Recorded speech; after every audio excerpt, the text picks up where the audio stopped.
en restaurantes, en las salidas con otras familias, en la casa de muchas personas. Y es que literalmente se volvió la fácil darle el celular, la tablet y cualquier otra pantalla a los niños para calmarlos. Y es que como por arte de magia ellos se quedan quietos y esa no es la idea.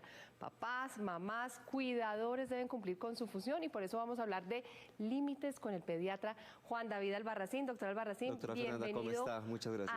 Al tablero de las noticias de la mañana. Y la Asociación Española de Pediatría diseñó algo que se llama el Plan Digital Familiar. Ustedes pueden consultarlo, pueden adaptarlo, cada familia a sus necesidades. Y aquí hay una palabra límite, si queremos resumirlo, y hay una palabra que es clave y es esa, límites. Vamos a empezar con los límites de tiempo. ¿Cuáles son? Así es. La Asociación de Pediatría Española lo que nos recomienda es que tenemos que colocar límites frente al manejo de las pantallas en niños, niñas y adolescentes. Hay un tip clave, la regla del 3. 3, 6, 9, 12. Antes de los 3 años, nada de pantallas. Antes de los 6, nada de televisión. Antes de los 9, nada de internet y antes de los 12, nada de redes sociales. Es una forma rápida de poder aprenderse cuándo sí y cuándo no. ¿Por qué son tan importantes estos horarios y estos límites? Porque los niños tienen que también jugar, tienen que también recrearse, practicar algún deporte, ir al colegio. Hay muchas situaciones alrededor de los niños que se necesitan para tener un desarrollo adecuado. Bueno, usted dice antes de los 3, la Asociación Española dice que antes de los 2 años nada de pantallas, pero le voy a poner un ejemplo. Alguna de las personas que nos está viendo en este momento tiene un familiar que vive en el extranjero, hace una videollamada, quiere conocer al bebé. ¿Se puede hacer esa videollamada y ponerle la pantalla unos minuticos? Así es alguna de las situaciones donde uno puede transformar esta realidad.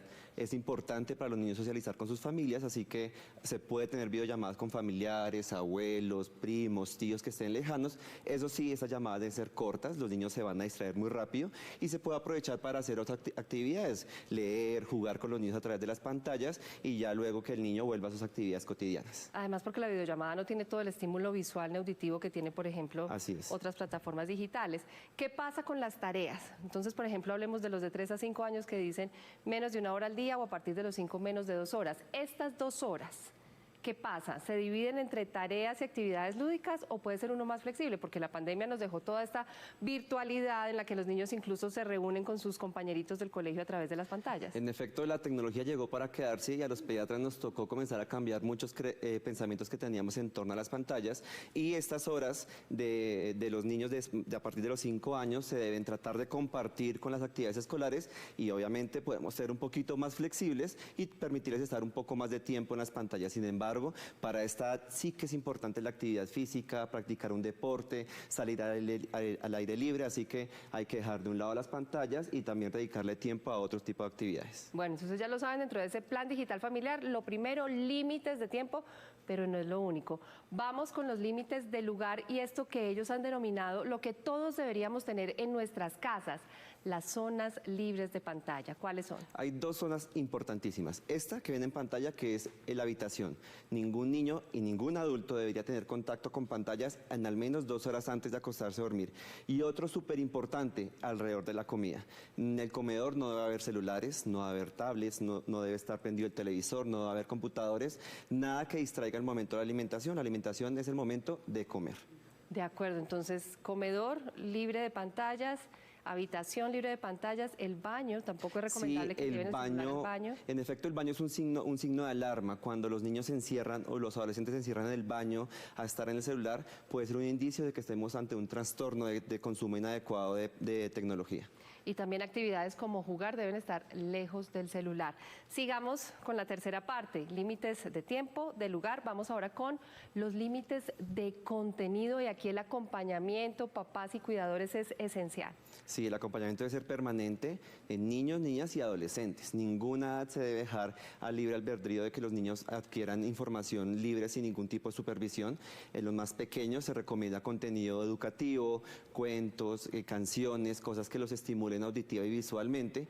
En la parte escolar, obviamente, aumentar más este contenido educativo y los adolescentes hay que tener supervisión permanente de redes sociales porque pues hay muchos riesgos precisamente que vienen a través de esta vía. Aquí los papás somos educadores educadores, pero también somos aprendices y hay que aprender un poquito de este mundo digital, revisar los historiales, por ejemplo, enseñarles de seguridad digital, qué publicar, qué no publicar, cómo reconocer señales de alarma, por ejemplo, de ciberacoso. Así es importantísima esta educación, hay que hablar tranquilamente y abiertamente de estos temas con los adolescentes, explicarles que hay situaciones muy complejas detrás de las redes sociales, que puede haber todas esas situaciones de abuso que hoy en día están cogiendo cada vez mucho más fuerza y lo estamos viendo en la cotidianidad.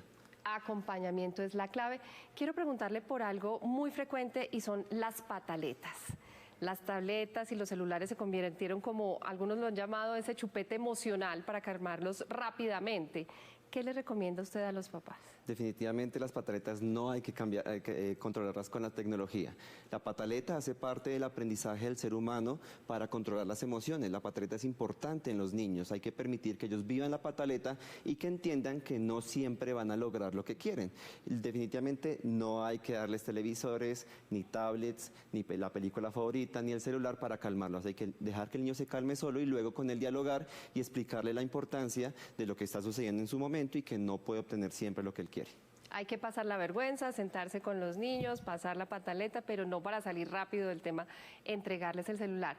Para esas familias que están empezando su proceso de crianza, crear estos planes y estos límites puede ser mucho más fácil, pero quiero preguntarle por esos papás que enfrentan este reto, que no es nada fácil, que ya su niño lo lleva a la habitación, que muchas veces creen que está durmiendo y no está durmiendo porque debajo de las cobijas está con el celular.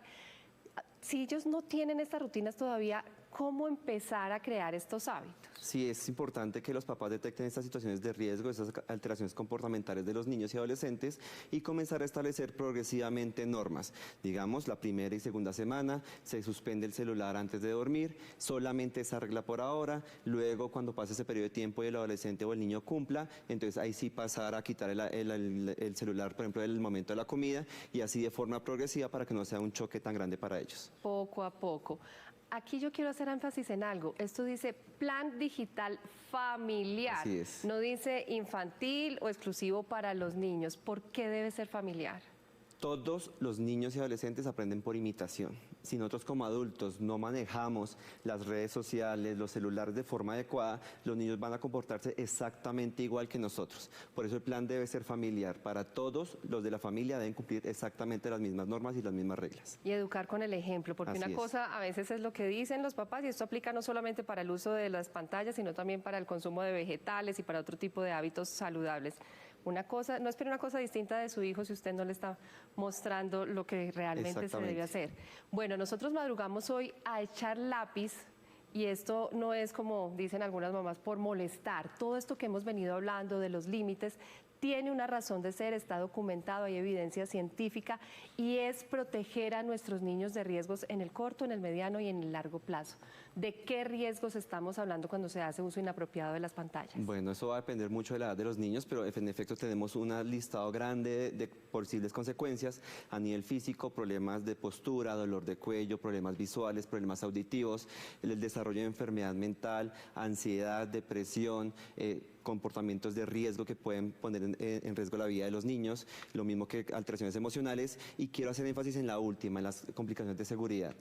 Hoy en día las redes sociales están llenas de ciberacoso, llenas de contenido inadecuado para niños, niñas y adolescentes y es necesario que los papás y las mamás estemos muy pendientes de este aspecto de seguridad, que estemos vigilando constantemente, como decías ahorita, los historiales de navegación, qué contenido consumen en las redes sociales, toda aquella cosa que pueda ser de riesgo, automáticamente prender alarmas, hablar con los niños y adolescentes, bloquear ese tipo de perfiles para que ellos no estén expuestos a problemas mucho más severos. Riesgos de dependencia, de contenido inapropiado como pornografía. Y es importante en estos casos, cuando se detecten estas señales de alarma, levantar la mano, porque a veces, digamos que los papás no han sido entrenados, no saben qué hacer, entonces buscar ayuda profesional. Sí, claro, ningún papá ni ninguna mamá viene con un libreto debajo del brazo, hay que aprender a ser papá y aprender a ser mamá y eso se hace a través de la experiencia, pero también estamos los profesionales, los pediatras, psicólogos, todos estamos listos para acompañar ese proceso de crecimiento familiar.